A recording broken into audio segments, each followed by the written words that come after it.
Welcome, leaders, teams, and those ready to take charge of their energy. It's Kelly Bubolz, your guide in workforce energy management. Burnout is not just a buzzword, it's a symptom of deeper root cause stressors. We're here to stop waiting for the change and start leading it. It's time to reclaim our energy and lead our days with intention and purpose. For a long time, the only recognized career pivot was moving up, taking a leadership position, leading people, getting that promotion to climb the ladder. But today, careers look very different, and opportunities are not just leading people, but shaping products, freelancing, teaching, leading a new system integration, innovating something of your own. And the future of work has cracked open what a career pivot can actually mean. So in this episode, we're going to explore many kinds of pivots available today, pros and cons of each one, and how to start thinking differently about your own career direction. Why we're talking about this is because by 2030, 50% of the specialized workforce will be freelance, fractional, or contract type of work, which means the ways of working are changing at a very fast pace. The traditional career path of linear, promotion-based, tied to hierarchy is moving away. The modern career path is non-linear, it's flexible, and it's personalized to where your skill set's at, where you bring value. So where we're going here is we're going to open your minds to possibility and reduce this fear of leaving the ladder, leaving the traditional way of promotions, and show you how some of these pivots can actually align with people's energy, their values, or even the season of life that you might be in. So the first career pivot I want to talk about is the traditional promotion. These are still valid. Moving up in responsibility, in scope, that might be leading people, transitioning from this individual contributor into a people leader. The pros of that is broader impact, right? You're impacting more people. The ripple effect of your skill set, your coaching will expand further than you. The con of this is it requires a different skill set. It's coaching. It's not just doing. And because one of my main services is leadership, development, and coaching, I'll tell you that not everyone is meant to lead people. It is a process. It's a process from going from this tasker to this coach, that you can't do everything, that you have to delegate things out, and not everyone is comfortable with that. Now, throughout programs, we can get people comfortable with that. It's a transition, but some people just don't want to let go, and they're not great leaders. But that doesn't mean that they're not great leaders entirely. They're not great leaders of people. So let's talk about the next leading role, leading process. This is specializing in improving systems, operations, workflows. And this was common in manufacturing, like Lean or Six Sigma roles that are improving manufacturing, production type of workflows on the floor. But what you're seeing now is across organizations that it's expanding. It's expanding out to the office-based systems as well. From order all the way to execution, you're starting to see these roles pop up. The pro of this is the critical thinking behind the scenes, right? They're connecting all this flow between departments, this cross collaboration, and someone is owning this. A lot of times it gets put on the wayside or on the back burner because no one actually owns it. So someone who's actually leading the process is going to have a primary focus on that type of initiative. The con of this is less visibility. Because it's a process, because it's behind the scenes, you might not visually see the impact of it for quite some time. So a lot of times these roles get cut in layoff situations because the true value doesn't come out for quite some time, but the impact is huge. So you don't just have to lead people, you can also lead process. Another one that you can lead is product. Owning a product line, owning a service. This is where creativity and strategy kind of blend. That top talent not only owns what's happening to the customer, but what is the quality of it? What's the timing of it? Someone is finally focused on that. But a con of that is high accountability for outcomes. If you have someone leading just product, there's many other external variables that go into that, right? And that person might not have impact over that. But guess what? their results and outcomes will show that. So the accountability factors get kind of muddy in these leading product type of roles because there's a lot of hands involved. Even if they're leading the initiative, even if they did everything right, there's a lot of other external variables that can go wrong. So this one I would say is low priority for many organizations leading product. I would connect it with leading process so that you can see more of impact, and also they can control more of those external variables for a better outcome. Now, the last thing you can lead is projects, project management, or program leadership.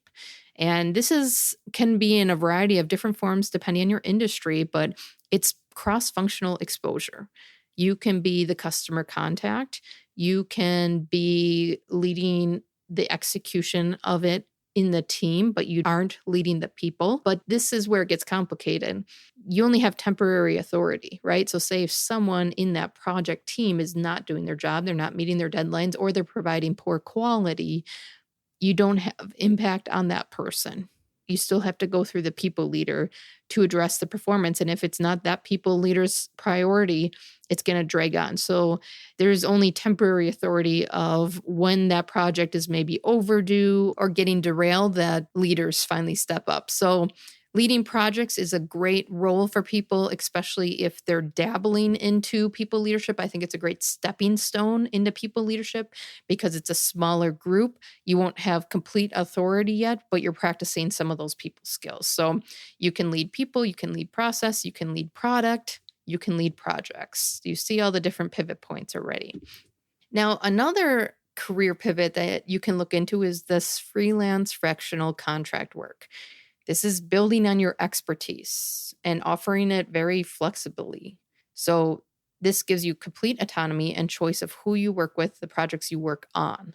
This is working in your energy, your value zone. This is coming into an organization and not having to do all the task, little day-to-day things.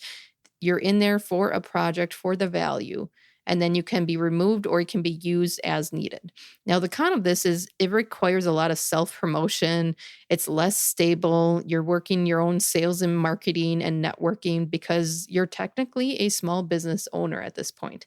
And you also have to get very good at boundaries. So when I've done some HR fractional work for small businesses that are growing, getting them to that point where they need to now hire a full-time HR professional, it is hard to shut off because I have to go into this organization for a specific task where I'm going to provide the value, and then I have to stop.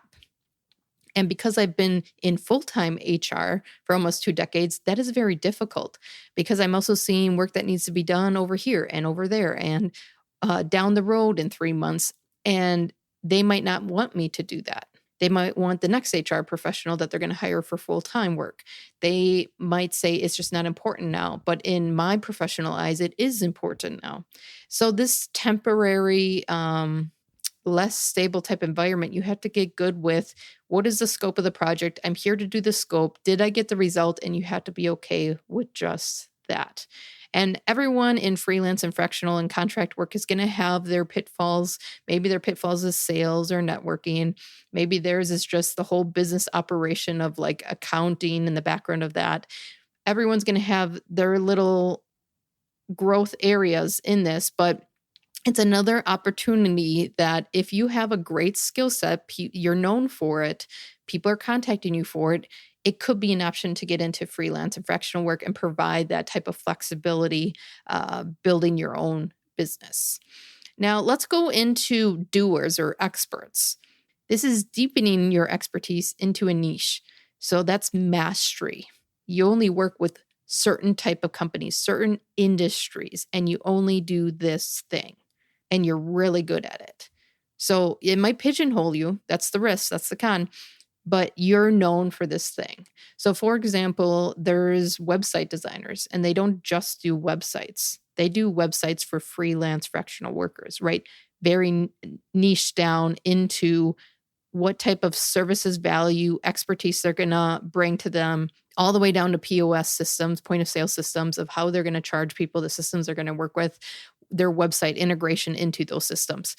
they don't work with bigger businesses. They don't work with even bigger small businesses, right? They're really niche down. But guess what? They're known for that and they're very good at it. So when they network, when they sales, they're only doing that with freelance fractional prospects instead of the big bad world of all the people that are working. There's also people that only work with large corporations on their websites. The big robust websites that need to load in, 0.001 seconds on Google. There's people like that only work with the big budget, big websites. So when you can get really good at freelance fractional work and you get a load of work, you have so much that you can't even complete it, then maybe it's time to move into that expert level where you niche down, you master it, and you're known for this tight area thing.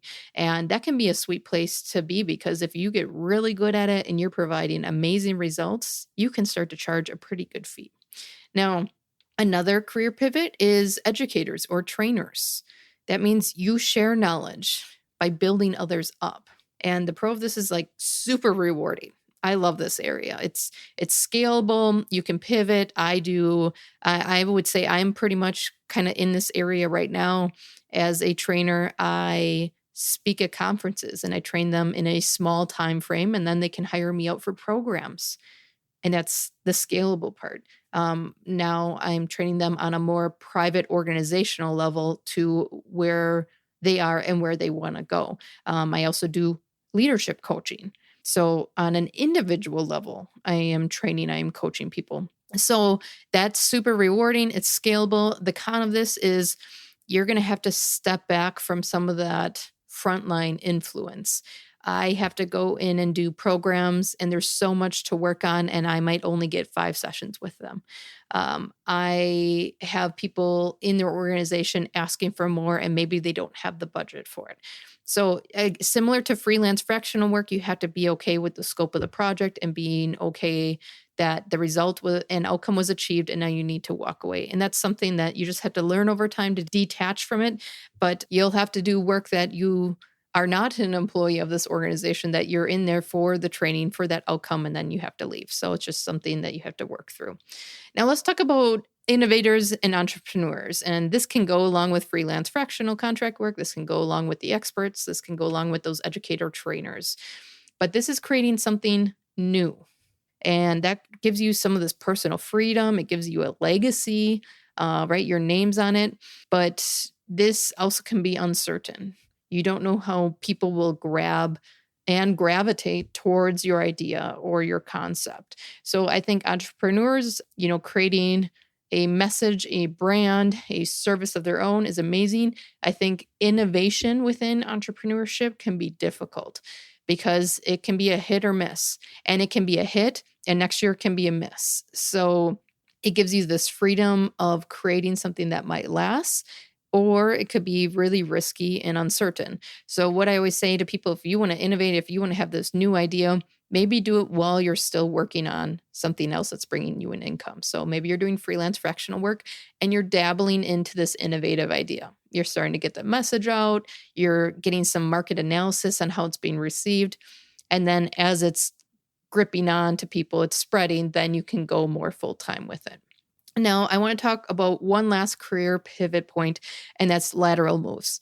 So that's shifting into a different function, a different department. And I love this in a company that wants to focus on expanding perspectives. And it's not too much effort and time to shift someone from department to department. So in my manufacturing industry that I came from, shifting someone from the plant floor to the office or the office to the platform, that's pretty dramatic type of workflows. You're working in different ways using different parts of your mind, your body. It's pretty dramatic. But if you move maybe from accounting to finance, you're going to get a different perspective and see different systems, their workflows, and it just brings more innovation and ideas back to the team because you're more well-rounded about the operations of the company. A little bit less type of pivot and time that would take.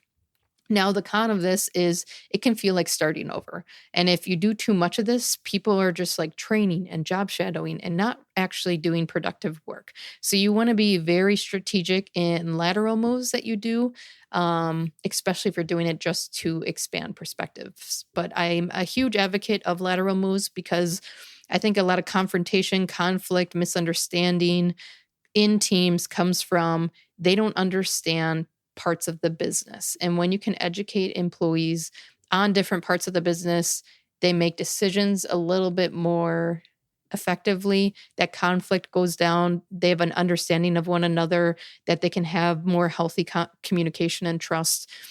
So I love the lateral moves within organizations. So take a look within your career or within your team and your organization at where these could fit. Where does maybe leading people or process or product fit? Where can you start the discussion of these lateral moves? Where can you look into maybe having an expert or a freelance or fractional worker come in instead of a full-time person? Career pivots are no longer one size fits all. Promotions are just one option, but you can get into leadership or freelancing or innovation or teaching or specializing these days. So when you look at your career, don't just look at the money. Don't just look at going up the ladder. Where do you want to spend your energy? If you were to pivot today, what path excites you the most? And then take a step into that new path. Today's step matters. It's in the micro moments that real change begins. Managing your energy isn't about shame, blame, or disrupting your lifestyle. It's about the small, intentional choices to reclaim that natural energy. If this episode hit the mark for you, share with others. This journey doesn't have to be lost and lonely, but exciting and full of new paths. See you back here to continue the adventure.